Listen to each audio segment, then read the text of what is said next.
The more I grade, the more I feel the real value lies in speed and accuracy. If you're still manually copying and pasting your grade from one clip to another, you are definitely missing out. Now, there are plenty of ways to batch your grade.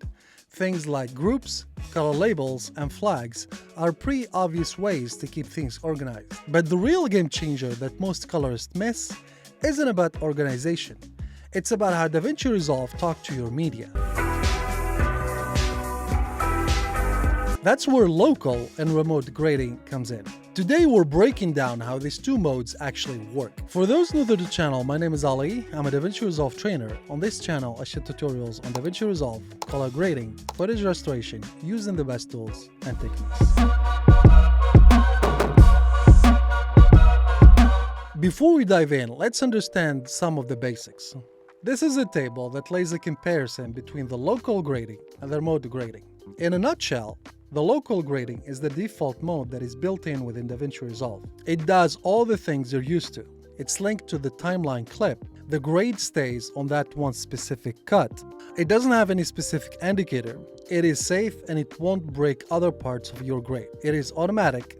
You set it and you forget it. You grade one clip, and if you want to move the grade to another clip, you need to copy and paste. Remote grading, on the other hand, is linked to the source file in the media pool.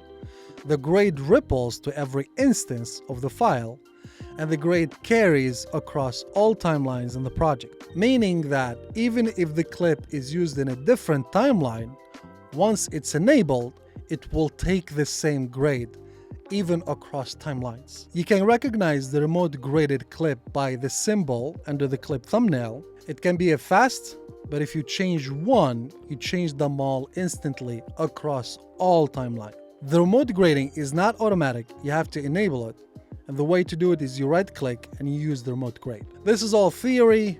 Let's dive into DaVinci Resolve, and once you see it in action, it will all make sense. Okay, now to our project. I've downloaded some sample files from the Blackmagic Design website. You can actually follow along if you would like to. You can get the lesson files, part 1, from this section. By the way, guys, I always urge you, if you did not do it yet, if you head to the training section on the Blackmagic Design website, they have very good tutorials. I personally started here at some point, and I always kind of keep an eye of the new updates because they really take the time to update based on the new versions, and it's a very great resource. So I urge you to always keep an eye on this section. Okay, so now jumping into Resolve, we have a simple project. I just made a rough multi-camera edit using some brushes from the Blackmagic Design website. I color-coded each clip so you can see the difference from one camera to another. Okay. Right now we're seeing the codec used per clip. It's Apple ProRes proxy. We're going to change that to reflect the clip name in the view menu, view, timeline thumbnail info, and then we're going to go to clip name. Now we have the name of the clip used, and that's going to give us an extra visual cue of which clip we're using. As we said, the default mode is the local grade. So we're going to do the basic stuff. We're going to do color auto color. The shortcut for that is Option A or Alt A on Windows. So it's actually doing a decent job of just, giving you a quick and rough image. We're going to do the same for this one, Alt A. We can do the same for this one, Alt A.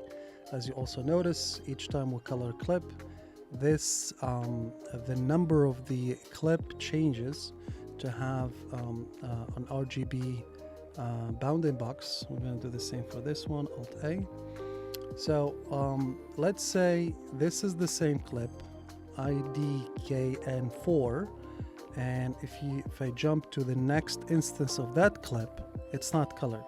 So the only way to do that, I'm gonna have to select the clip that is not colored, and I'm gonna hit the middle mouse button with the mouse. I'm gonna copy paste those changes. Okay, I'm gonna try to find the other instance, and I'm gonna do the same each time. Okay. This is the default way. The remote grade would serve us really well for this case because the shooting is constant and it's in a controlled environment. so we don't have it changes. So it's gonna help us a lot and save us time if we actually color one instance of the same clip, and then those grade adjustments will propagate to every time you use that clip within the timeline, thus the remote grade function. So we're gonna right click, and we're gonna do use remote grade. As you will see, we're gonna lose the grading that we just did, and then we're gonna have a new pink icon showing on all the instances of that clip.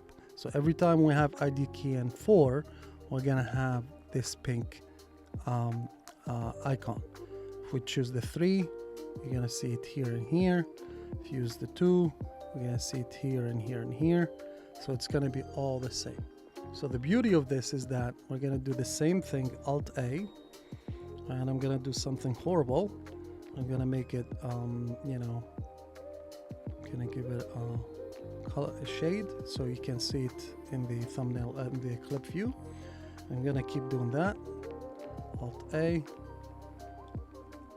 I'm gonna add the nodes. I'm gonna turn it to this color. See? And then let's do this one last. Alt A. And then Alt S to add a node. And then I'm gonna make a horrible filter to it. Okay? So as you can see, this is the beauty of it. It helps a lot to just do that one grade and then keep doing that every time. So let's say now, for some reason, we were asked to do this one instance of the clip in black and white, okay? And because we have an effect or whatever, we have a note from the editor, and we wanted to make it black and white. If I do this in black and white, I go to RGB mixer and hit monochrome. Now the issue is all the other instances of that clip, it's gonna be black and white, but we don't want it to happen here. We just want it to happen on this one clip. So what you're gonna do is that usually you're gonna right click and you're gonna use, we have local grade, let's use that. You're gonna hit that, and then boom, all your work is gone. Now you're gonna freak out and you're gonna go like, what the hell did I do? I'm losing my work. Usually, this happens after 2 hours of grading, and now you have you're sweating and you're trying to figure out what's going on. For that case, what you need to do is we're gonna do remote grade again. So we're gonna get back all our changes, and for this one instance you want to do black and white. You need to choose it from this menu. So you right click, you go to remote version kind of section, and then we're gonna do copy to local. Okay, so now if you see the icon disappeared, the icon still exists on this one clip and this clip, but this one, it's not linked anymore. We lose the icon, we don't see it. So now we are free to treat this one as a local grade, and we can make it black and white. We can do all the changes, but it's not gonna affect the others. So the beauty of this is that if you know what you're doing and if you know the controls, you can actually kind of juggle and live in both worlds. You can do the remote grade to kind of batch grade a bunch of the clips, and then you can do also the local grade, which is the default, and you can color grade or make specific adjustments to what that one specific clip and not affect the rest. Okay, so the beauty of the remote grading is that since it works on a timeline level and it lives within the project, meaning that now that this project, as long as this project is open and we're using that same clip, every time we use the clip and we turn on the remote grade, it's going to activate no matter what timeline we're using. So this will serve us really well when we're getting a request from the editor and going like, hey, we have some missing shots, we need to append to the edit, and we want you to grade them.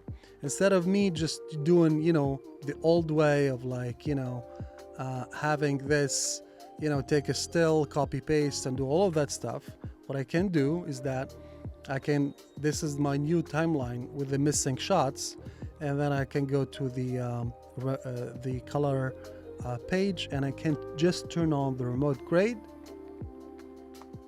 and boom. So obviously we didn't color correct these ones, so that there is no change there. But the ones that were already graded, if you can see, it actually takes that grade. So this is the beauty of it. It's really time saver when you're grading podcasts, TV shows, stuff like that. That will be all for this video. I hope you got something out of it. Remote and local grading is a real time saver for me, at least. I use it a lot. If you guys have any idea for a video or a feature you want me to cover, please let me know in the comments section. Hit subscribe and stay tuned for more videos covering faster grading.